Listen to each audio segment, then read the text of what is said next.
در ایالت کالیفرنیا آتش‌سوزی بزرگی در یکی از مهمترین کارخانه‌های تولید باتری لیتیوم دنیا رخ داده است. این کارخانه که در منطقه ماس لندینگ وست را قرار دارد، یکی از بزرگترین تولید کنندگان باتری لیتیومی است. آتش‌سوزی از پنجشنبه شروع شده و هنوز ادامه دارد.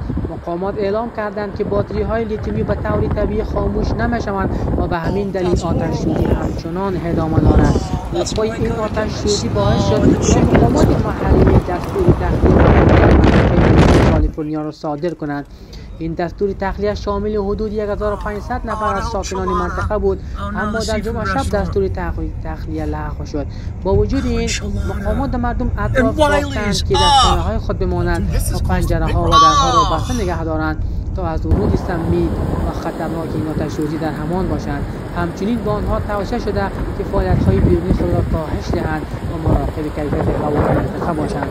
آتش‌سوزی به حدی گسترده شده که بزرگراهی از نزدیکی این کارخانه عبور می‌کند بسته شده و مردم باید از جاده‌های جایگزین استفاده کنند. این وضعیت باعث تعطیلی مکاتب در چند منطقه از جمله کالج آرت کارلسترویل و مدارس شهرستانی مونتری شمالی می‌باشد.